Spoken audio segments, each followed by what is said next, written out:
One of the most important aspects of inventory management is your inventory reconciliation process. This allows you to cross-reference what the system has in inventory versus what you may actually have in your stores. IntelliQ Data offers an inventory reconciliation process that helps manage this effectively across multiple locations and provides an audit trail for all previous reconciliations done in the past.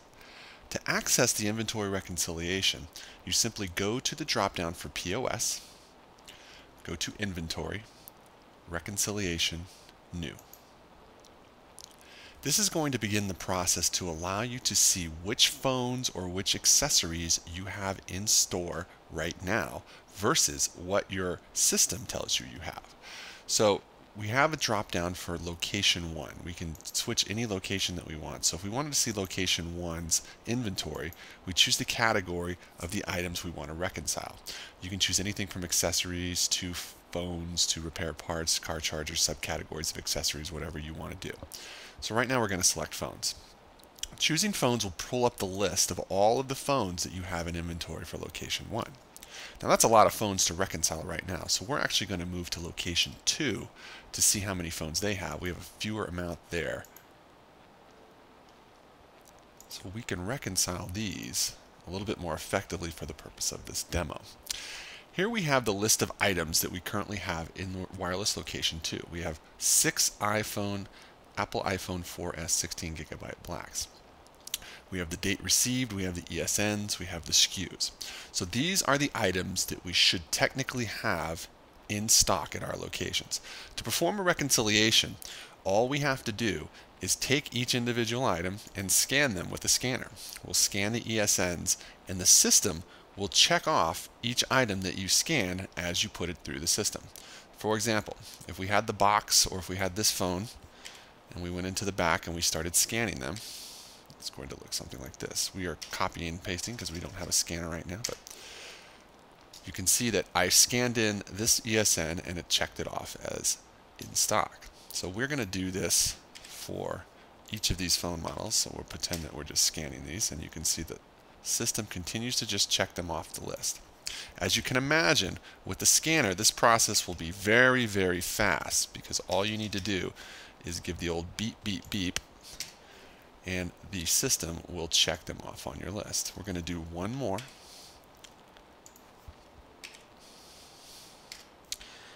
And you can see we have 4 items that we confirm are in stock in our location that we have in our system. If we click on the ESN, as you can see, it's a hyperlink, so following along with what we said before, each ESN pulls the full ESN history. So we've got this particular phone, which came from Brightpoint via reference ID there. We created it from purchase order 7 and we received it on the 25th. We then shipped it via transfer order 18 to wireless location 2. So originally this phone came from Brightpoint, was received by location 1, and was then transferred to location 2. So we have now confirmed that we have this particular item in stock. So we're done with our reconciliation for location 2. But as you notice, we have 2 phones that we did not scan. Now we don't know where these phones are right now, but we know that we do not have them in stock. So we need to account for that.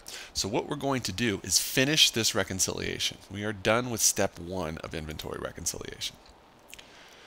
Upon successfully completing the reconciliation process, the record will be saved in your system under inventory reconciliations. You can access any one of these reports under inventory reconciliations and clicking the button for reconciliation. This generated inventory reconciliation 8. So we have a previous inventory reconciliation from the day before for number 7. So if we want to go into the reconciliation report now, we will see the items that we currently matched, 1, 2, 3, 4 iPhones, and then the items that we currently did not match. So we have 2 phones that were missing. We do not know what happened to these phones. We only know that they are no longer at our location. They could have been stolen, they could have been lost, it could have been scanning errors. They could just be hidden somewhere or put away for a customer. We don't know. We just know that they are currently not in our stock. So what we need to do is adjust these because we can't have these in the system as sellable items. So step 2 of the reconciliation process allows us to take the phones that we no longer have in inventory and then remove them from inventory and placing them somewhere else in the system. So in this case, we're going to remove from inventory for the drop-down, or we can throw them in the trash. It's entirely possible that these are 2 non-functioning phones that you no longer are selling, and you can't send back to Brightpoint, so we could actually just trash them if we want. But in this case, we're going to remove them via one of our adjustable drop-downs. These are all configurable, so the reason codes for the removal of the inventory can be established by you. So we have these 3 reasons right now: lost or stolen, returned to manufacturer, and possibly we didn't go through a proper RMA process, or a scanning error. So we're going to say lost or stolen. So these 2 items need to be adjusted via the reason of lost or stolen. So we're going to go ahead and submit it, and 2 inventory records have been updated. So we have now completed this process. These 2 items are now removed from our inventory and they're no longer included in our sellable list. So if we want to see what has happened to these phones, we can actually click on the ESN link, and you can see they have been moved to the shrinkage section of our system. So Wireless Location 2 now places these phones out of inventory and into sort of a trash bin, but we are still tracking them. If we want to see where all of our inventory shrinkage has gone, we actually have an adjustment report. If you go to Reports, Inventory, Adjustments, you will see that these 2 items that we just adjusted from inventory are now in our shrinkage report. So we can see that the adjustment was made via a shrinkage, reason lost or stolen, and then we have the cost of the item. So as we lose phones over the course of time, we will be able to track the amount of money we're actually losing. So if we have any sort of an issue at the end of the year for accounting that we need to say, all right, we had $4,000 worth of phones stolen, we can actually produce the report and show the actual history and the items that were involved in those matters. So if we want to click on the ESNs, again, you can see the history and the removal of the phone via shrinkage, and then we would come to the adjustment report and see. In addition, the next time we do an inventory reconciliation, these 2 phones will not be included, obviously, in the inventory for the location. If I go back to my POS inventory reconciliation, I will be able to view the report that actually caused that transfer for shrinkage. So if I view this again, you will always be able to see the 2 items that we removed from the inventory. So these were the unmatched items that we did adjustments for.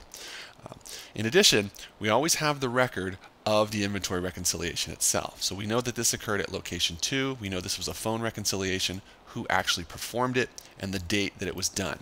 So if I go back to my list, over time you will see, depending on how often you do a reconciliation, this could be daily, weekly, monthly, quarterly, you will have every record of every reconciliation that was ever done by every employee. So if phones are missing on the next reconciliation, you could go to the previous reconciliation to see if there was anything that needed to be done there. Were they missing at that time? So we know there's a 1-week time gap if you did reconciliations from week to week between where these phones could have been lost or stolen. So if we went to do another reconciliation right now, let's say we go inventory, reconciliations, new, we will see at location 2, we now only have the 4 phones in stock that we had because we made those adjustments. But let's say that those phones were just hidden away in a drawer and we actually end up finding those 2 phones again. If I go to inventory adjustments, and one of our employees runs across, oh, these were just put away for a customer, we need to move these back into inventory, we can actually reverse the adjustment by clicking on this red X. So I can undo and restock both of these phones,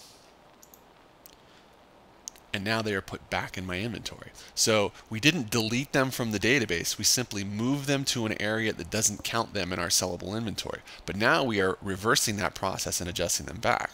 So if I go to do that new reconciliation again for location 2, they are now back in my inventory. If I click on the ESN history, once again, we move them from shrinkage, the IQ admin, move them back and receive them back into location 2, the status is new again. So once again, our ESN history has been updated to reflect every movement of this device in the system.